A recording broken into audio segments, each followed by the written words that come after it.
인천공항에서 이제 바로 직결해서 가도록 그런 걸 그러니까 이 기간 연결, 기간 산업, 기간 도로죠. 기간이 되는 도로망 확충, 철도망 확충 이게 필요하죠. 다른 철도도 다 중요하지만은 그런 거 뭐 인천공항과 연결시키는 철도 이런 건 굉장히 중요하죠. 인천공항에서 부산까지 1시간에 갈 수 있죠. 충분히. 거리로 보면 400km 달리면. 1시간 내에 올 수 있어요. 인천공항에 와서 부산서 인천공항 와가지고 해외로 나갈 수 있고 그것이 뭐 관광만 나가는 겁니까? 아니죠. 거기서 동경에 일보로도 가고 또 상해 일보로도 가고 그렇게 해야죠. 그러니까 그 전에 이제 인천공항뿐만 아니라 김포공항을 한때 그것을 뭐 인천공항으로 이전을 하고 쇼핑센터, 쇼핑몰을 만들고 뭐 그런 얘기를 했어요. 그 당시에 제가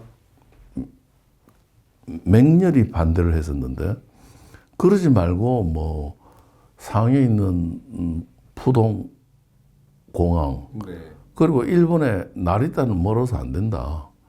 결국 또 시내에 있는 하네다, 김포, 푸동 이걸 갖다가 셔틀 같이 이게 버스 시스템으로 셔틀 운행을 해야 된다. 매 시간마다 비행기가 언제든지 떠날 수 있고. 그런 비즈니스 볼 거 아니에요. 그러면 김포공항에서 나와봐야 여의도, 광화문이면 이게 뭐 파이낸스 문제가 다 해결되잖아요.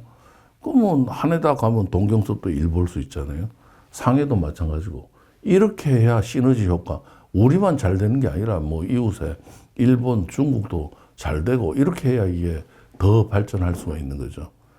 그런데 다행히 이제 김포공항을 없애지는 않았는데 그래갖고 지금 김포 하네다가 얼마나 인기 있는 노선입니까? 그런 게 필요한 거죠. 그것도 필요한 거예요. 멀리 가는 거는 이제 뭐 인천공항 가야 되겠지만 그 인천공항도 뭐 그렇게 해서 빨리빨리 다닐 수 있겠고. 아니 인천공항에서 상해를 가는데 지방에서 인천공항 오는 게 시간이 더 걸리면 어떡해? 이거는 좋지 않은 시스템이라는 얘기죠. 그래서 그런 효과를 볼 수 있도록 전국을 하나의 단위로 봐서 이걸 개발을 해야지, 이게 뭐 나눠 먹기식, 이거 곤란하다는 얘기죠. 그러니까 이게 그러니까 뭐 지방자치단체 하지만 사실은 우리나라는 원래 단일 국가였고 국가 권력은 하나였기 때문에 권력을 나눠주는 분권이 맞죠. 분권이니까 지방단체지. 그것이 하나의 뭐 국가같이 그렇게 뭐 법률도 만들고 뭐 이런 게 아니거든요. 근데 그런 쪽으로 자꾸 가자는 움직임들이 많아요. 그렇게 되면은 국가가 분해되는 거죠. 그러면 이게 경쟁력도 약해지고 결국 자꾸 그렇게 분열되게 되면은 어떻게 되느냐. 통행세의 부활이 되는 거죠. 현재도 부분적으로 그런 현상이 나타나고 있습니다. 그러니까 자기가 살고 있지 않는 지역에 화장터를 갖다 이용한다. 그럼 더 비싸요. 모든 부분에서 그런 현상이 나타나게 되면은 이거는 뭐 비용이 엄청나게 증가하는 거죠. 과거에 프랑스가 한때 유럽의 왕자가 됐는데 그게 어떻게 그렇게 됐느냐. 리슐리에 수상이 통행세를 폐지했어요. 그 삼총사에 나오는 그러니까 월실 재상이 통행세를 과거에는 다 통행세가 있었단 말이죠. 유럽에, 중세 유럽에. 그걸 갖다 통행세를 없애니까 이게 물류 소통이 잘 되니까 경제적으로 프랑스가 부흥할 수밖에 없었죠. 그래서 유럽의 중심이 한때 됐던 겁니다. 사실은 유럽 통합, 유럽 연합이 지금 나왔지만은 그것도 뭡니까? 국가들 간의 통행세를 없앤다는 거죠. 관세 없애고. 하나의 경제 단위로. 하나의 메가 리전의 그렇죠. 하나로 볼 수도 있겠네요. 그 중에 핵심이 조금 전에 얘기했던 저 라인강 코리도 내려오는 그 지역이라니까요. 그 블루 바나나 뭐 그거랑 그거는 건가요? 네. 그래서 이제 그 핵심 지역이 바나나 모양으로 생겼다 해가지고 블루 바나나, 바나나삭 지역 이렇게 됐는데 그러다 보니까 또 나머지 지역에서 우리는 또 뭐냐 이러니까 그거를 또 지원하는 정책을 만들어가지고 뭐 했는데 그것 뭐 그렇죠. 그건 이제 다른 방향으로 육성을 해야 되겠죠. 상공업 쪽으로는 블루 바나나 지역이 아닌 다른 지역이 어떻게 되겠어요? 그러니까 그런 경우에는 뭐 농업 지역이다 그러면 무슨 그 농업 육성 자금을 갖다가 지원을 한다든가 다른 방향으로 경제적인 혜택을 줘야지 거기다가 똑같이 무슨 상공업 이거 안 되는 거죠. 상공업은 이제 그 라인강을 중심으로 한 고리도 그 지역이 되는 것이고 다른 지역은 이제 다른 방면으로 해야 네, 지금 메가리전에 대해서 좀 설명을 좀 해주셨는데 그럼 메가리전이 된 데 있어서 아까 교수님께서 고속철도 얘기를 해주셨어요. 네네. 사실 저희도 그 집 앞에서 이렇게 SRT 같은 거 타보면은 항상 매진입니다. 네. 정말로 이렇게 고속철도를 타는 사람들이 많구나. 네. 그러면서 지역 간의 그 소통이 활발해지고 있는 거를 저도 느끼고 있는데 고속철도가 왜 그렇게 중요한 것인지, 그러니까 항공이 아니라 또 고속철도가 왜 중요한지 그것에 대해서 좀 이야기해 주시면 좋겠습니다. 우선 시간이 적게 걸리죠. 비행기도 한 시간인데 비행기 타러 가려면 비행장까지 멀고 수속하는데 시간이 많이 걸리고 거기에 비해서 기차역이 시내에 있고 수속 시간 이거 전혀 없고 그러니까 같은 속도로 가는 경우에 기차가 훨씬 경제적이죠. 그 다음에 또 하나 문제는 이 철도는 환경 오염 면에서 가장 유리합니다. 이게 비행기 항공은 상당히 좀 오염도가 높죠. 그러니까 뭐 유럽에서는 그 비행기 유럽 상공에 들어오는 것도 뭐 그 오염 그 부과금을 먹이겠다는 거 아닙니까? 그리고 우선 타기에 비행기보다는 편하잖아요. 그렇죠. 그러니까 편의성이나 뭐 시간 면에서나 경제적으로도 아마 대량 수송하면 기차가 유리할 겁니다. 비행기보다는. 뭐 비행기도 뭐 저가 운행도 하고 그러지만은 비행기는 여러 가지 뭐 기상 조건에도 좌우되고 기차가 비교적 그래도 안전하다고 보는 거죠. 비행기는 사고 시에 사망률이 좀 높은 교통수단이고 기차가 충분히 경쟁력이 있다고 봅니다. 그 고속철도를 이야기할 때 네. 항상 우리나라는 그 KTX를 떼제베를 왔지만 항상 일본의 신칸센을 네. 그 이야기하지 않을 수가 없을 것 같아요. 아까 교수님께서 그 동경과 오사카 이쪽으로 이어지는 또 메가리전도 이야기해 주셨는데 예전의 기억을 보면은 이제 한국이랑 일본을 갖다가 지하 뭐 해저 터널을 연결해 가지고 그것도 쭉 일본과 또 무역을 더 활성화할 수 있으면 좋겠다 이런 얘기도 좀 있었죠. 들었던 기억이 있거든요. 그것들 만약 한국과 일본을 그렇게 고속철도로 연결하면은 서로 그 정말로 큰 한국과 일본 간의 메가리전으로 될 수 있지 않을까요? 그거는 좀 생각해 봐야 되는 것이 이제 그거 해저 터널 공사비가 많이 들 텐데 어마어마하겠죠. 그 공사가 끝난 뒤에 누릴 혜택이 일본이 덕을 많이 보지 않겠느냐. 그래서 일본은 한국 거쳐가지고 무슨 중국이나 유럽 쪽으로 진출할 생각을 하고 빨리 수송하기 위해서 뭐 한국이 필요한 거지 뭐 한국 시장만 목적으로 하지는 않을 거예요. 근데 우리는 구태야 뭐 일본에 그걸 하기 위해서 그것까지 파야 되느냐.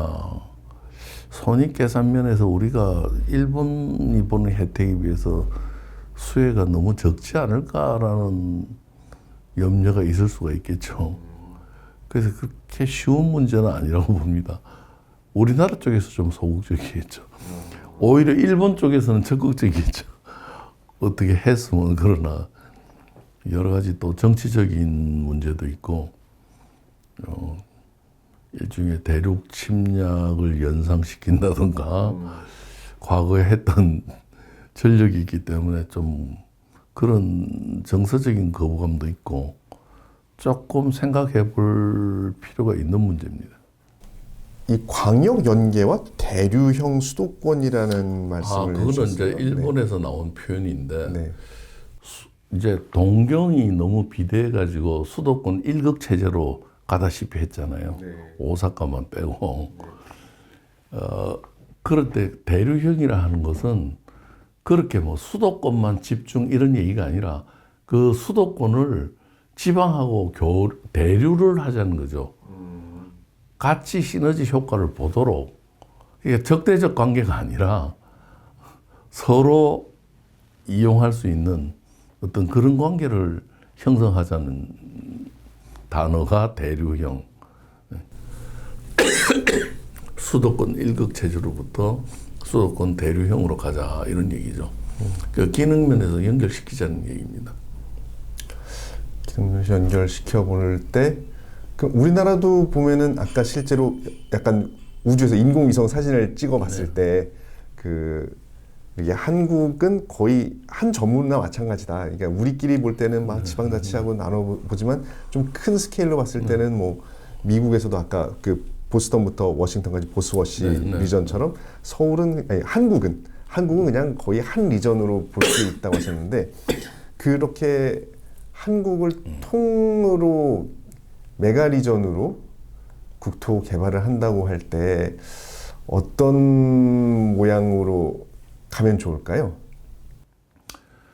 그러니까 지금 한국을 하나의 단위로 보자는 것은 과학적 근거가 명확한 것이 이제 야간에 우주선에서 지구를 내려다보면 불빛이 밝게 집적된 곳이 있는데 서울, 부산은 거의 붙은 걸로 나온다는 거죠. 그러니까 이걸 갖다가 하나의 리전으로 보자는 거고, 물론 여기서 약간 벗어난 지역도 있죠. 뭐 강원도 쪽이라든가 남서 지역이라든가 조금 벗어난 지역이 있는데 그 대다수는 그러니까 메가 리전은 핵심 덩어리 지역을 말하는 거지 전체를 얘기하는 거잖아요. 유럽 다 이건 아니고 한국도 서울, 부산 그러면 그 축을 중심으로 한 중요 도시들 이걸 합해서 이제 기능적으로 하자는 거죠. 뭐 저기 있는 울릉도까지 다 하자는 그런 개념은 아닙니다. 그 교수님 그 글을 보면은 스마트 지역화, 스마트 시티. 스마트 시티를 지금 뭐 성과는 별로 없지만 상당 기간 전부터 참 똑똑한 도시, 기능적으로 발전된 그런 도시를 만들자 하는 것은 우리가 많이 계획을 해왔던 거죠. 그러니까 메가리전을 만들 때 그런 스마트 시티 개념을 흡수해서 메가리전 자체가 스마트한 리전이 돼야 되는 거죠. 기능적 결합에 중점이 있다고 했으니까 기능적 결합을 잘 하기 위해서는 결국 스마트화가 필요한 거죠. 결합이 돼 있는. 그 스마트화를 조금 구체적으로 생각을 할 때 뭐 인공지능이라든지 자율 주행 자동차 이것도 다 포함하는 이야기로 보면 될까요? 그런 것 포함되죠. 다 포함된 개념으로 볼 수가 있겠습니다. 네. 그러면은 이런 그 메가 국토 계획에 대해서 오늘 이야기를 나누고 있는데 그럼 대한민국의 미래가 이 국토 이 계획 행정 체계의 개혁에 연관지어서 볼 때 우리의 미래 변혁할 전략은 어떻게 접근해 볼 수 있을까요? 이제 메가리전을 형성한다고 할 때 우리가 기능별로 그 통일적인 행정을 담당할 기관을 만들자는 얘기를 했었는데, 그 다음으로는 지금 현재 우리가 가지고 있는 지방자치단체 계층 구조, 이것도 재검토할 필요가 있죠.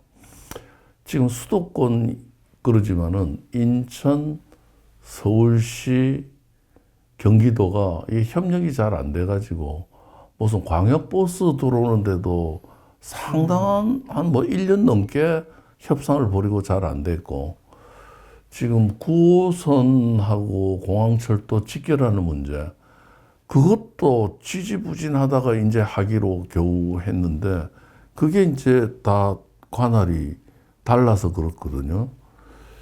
그러니까 지금 쓰레기 처리 문제, 지금 쓰레기 매립장을 이제 더 이상 구하기 어려운데, 그걸 갖다가 무슨 뭐 영종도의 매립지에다가 하자 그러니까, 명종도는 국제공항이 있고 사람들 들어오는데, 해외 사람들이 들어오는데, 그걸 리조트 지역으로 만들고 있는데, 거기다가 매립장 만들면 어떻게 하냐. 또 방대가 심하게 그건 못하고, 이러지도 저러지도 못하고 있어요. 그런데 그런 갈등에 보면은 지방자치단체끼리 이해 충돌이 많아요. 그러니까 뭐 지방자치단체끼리 협의해서 한다, 이거 잘 안 되는 거거든요.